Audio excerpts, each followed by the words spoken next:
सबसे पहले हम आपको ये बताएंगे कि भारत का मेड इन इंडिया तेजस लड़ाकू विमान कैसे क्रैश हुआ, कहां क्रैश हुआ, इस क्रैश से पहले पाकिस्तान ने तेजस के खिलाफ कौन सा झूठ फैलाया था और अब दुनिया इस घटना को लेकर क्या कह रही है, जैसा कि आप इसमें देख रहे हैं। Nose down. अब देखिए, इस घटना को पहली नजर में नोज डाउन क्रैश का मामला माना जा रहा है, जिसमें तेजस हवा में अनियंत्रित हुआ, इसके बाद सीधे नीचे जाकर क्रैश हो गया। लेकिन अब दूसरी संभावना को देखते हैं और इसके लिए आपको यह बात अपने दिमाग में रखनी होगी कि यह घटना एक एरो शो में, जो एयर शो होता है, उसके डेमोन्स्ट्रेशन फ्लाइट के दौरान हुई। डेमोन्स्ट्रेशन फ्लाइट का मतलब यह हुआ कि तेजस को हवा में करतब दिखाना था, वो इसी के लिए गया था, उसको एयर मैन्यूवरिंग ही करनी थी। एयर मैन्यूवरिंग में हर विमान नोज डाउन करता है, तेज रफ्तार से जमीन की तरफ जाते हुए वो अचानक से वापस ऊपर की तरफ उड़ता है और शायद तेजस भी यही कर रहा था। अगर आप इस वीडियो को रोक कर देखेंगे तो तेजस जब नीचे की तरफ जा रहा है, देखिए ये एयर मैन्यूवरिंग होती है जिसमें वो जो कहते हैं कलाबाजी करना हवा में। तेजस जब नीचे की तरफ जा रहा था तब उसके विंग्स बिल्कुल सीधे थे, ये देखिए उसके विंग्स।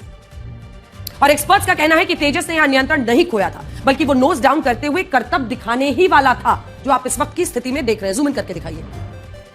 नीचे जाने के बाद पायलट ने विमान को फिर से ऊपर ले जाने के लिए उसे सीधा कर लिया था, जो पोजीशन कुछ देर पहले हमने आपको दिखाई थी, एक बार फिर से दिखाएंगे। ये देखिए, ये नोज डाउन है और उसके बाद से ऊपर की तरफ उसको उफान पड़ना था, वो अपने आप को बैलेंस कर चुका था। ये आप देख रहे हैं, ये स्ट्रेट लाइन में है, नोज डाउन नहीं है, यहां से उसको ऊपर की तरफ उड़ान भरना था।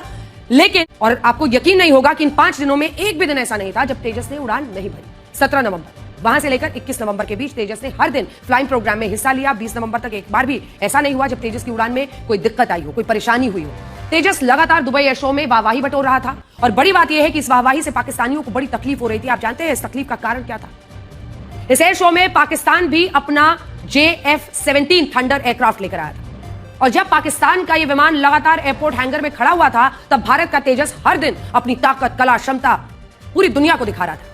तेजस की इस एयर शो में इतनी चर्चा हो रही थी कि पाकिस्तान के सोशल मीडिया हैंडल से उसके खिलाफ नए नए झूठ फैलाए गए। तेजस को दुष्प्रचार का शिकार बनाया गया और यही मैं अब आपको दिखाना चाहती हूं। एक्स पर इन हैंडल्स ने क्या झूठ फैलाया, आप देखेंगे तो आपको समझ में आएगा। तरह तरह के उन्होंने एक के बाद एक झूठा प्रोपेगेंडा फैलाना शुरू किया और देखिए इन सब में वो क्या कह रहे हैं।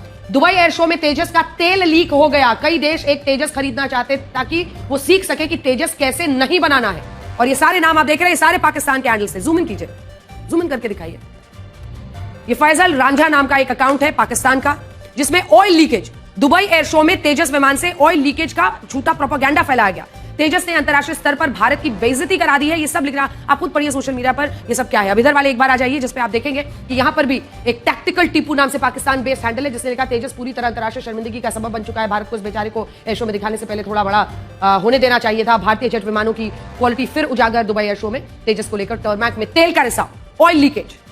पाकिस्तान ने तेजस के खिलाफ यह झूठ फैलाना शुरू किया, इतना फैलाया कि भारत की तरफ से फैक्ट चेक करना पड़ा और यह बताना पड़ा कि इस तरह के सभी दावे फर्जी है, गलत है। पीआईबी ने बाकायदा फैक्ट चेक किया और पीआईबी ने यह बताया कि जिस वीडियो को दिखाकर तेजस में ऑयल लीकेज होने का दावा किया जा रहा है, वो वीडियो तेजस के एनवायरमेंटल कंट्रोल सिस्टम और on board oxygen generating system से पानी निकालने का है और यह पानी जानबूझकर निकाला जाता है क्योंकि दुबई जैसी जगहों पर हवा में नमी ज्यादा होती है। पाकिस्तान के इस झूठ से यह पता चलता है, देखिए पीआईबी का फैक्ट चेक हम आपको दिखा रहे हैं। पाकिस्तान के इस झूठ से पता चलता है कि वो पहले दिन से ही तेजस के खिलाफ साजिशें रच रहा था। पाकिस्तान के मीडिया में भी तेजस के खिलाफ एक प्रोपेगेंडा फैलाया जा रहा था और यह लिखा जा रहा था कि दुबई एयर शो में तेजस की चमक को पाकिस्तान के JF-17 एयरक्राफ्ट ने फीका कर दिया।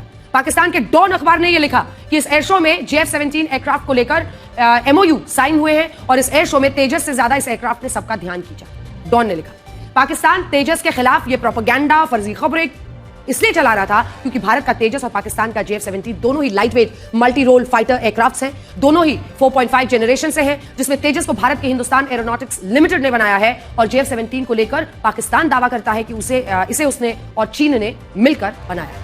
अब पाकिस्तान काफी समय से यह कोशिश कर रहा है कि वो तेजस के खिलाफ दुष्प्रचार करके अपने JF-17 विमान को दुनिया के बाजार में बेच पाए और इसीलिए वो लगातार इस एयर शो में भी तेजस को झूठी खबरों से निशाना बना रहा है। सोचिए, हादसा तो आज हुआ है, लेकिन पहले से ही वो इस तरह की खबरें फैला रहे थे, जिसका फैक्ट चेक पीआईबी ने किया। अब आज की घटना के बाद वो इसका जश्न मना रहा है। यह लगातार तीसरा मौका था जब तेजस ने दुबई एयर शो में हिस्सा लिया। दुबई एयर शो को दुनिया में हवाई जहाज, हथियारों, ड्रोन, एयरलाइंस, टेक कंपनीज के लिए सबसे बड़ा बाजार माना जाता है। इस एयर शो में अलग अलग देश अपने लड़ाकू विमानों और ड्रोन्स का प्रदर्शन इसलिए करते हैं ताकि वो अंतरराष्ट्रीय बाजार में इनके लिए खरीदार ढूंढ सके और भारत ने अब तक इस मंच पर अच्छी खासी साख कमाई।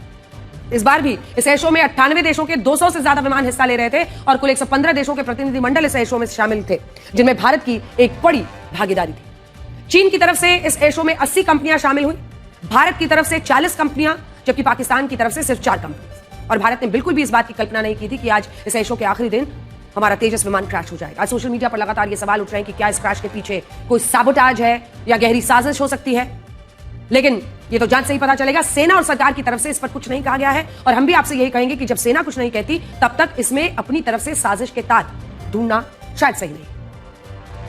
देखिए, ये तो बात जांच के बाद ही पता चलेगा कि क्या ये मैकेनिकल फॉल्ट था, टेक्निकल फॉल्ट था, या फिर पायलट की गलती है या कोई सबोटाज है। अभी इसके बारे में कुछ नहीं कहा जा सकता। पहली ऐसी कैजुअल्टी है, पहला ऐसे एक्सीडेंट है जिसके अंदर कोई मौत हुई है।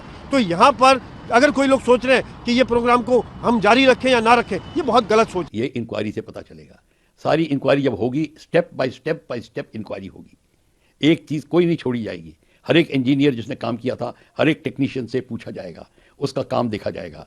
कोई कॉमनैलिटी तो नहीं है, किसी ने या एक रात में कोई ऐसी प्रॉब्लम तो नहीं थी जो पहले भी आई थी, ये सब देखा जाएगा। तो एकदम से अभी कोई बता नहीं सकता, अभी कोई खबर नहीं है क्या है, क्यों हुआ है, वो कैसे हुआ है। ये तो जब कोर्ट ऑफ इंक्वायरी होगी, उसका सारा जो है फ्लाइट डाटा रिकॉर्डर वगैरह और जो वो कॉकपिट CPR निकालेंगे वो, तो उसी के बाद पता लगेगा कि क्या एक्चुअल है। बट मेरी सहानुभूति है।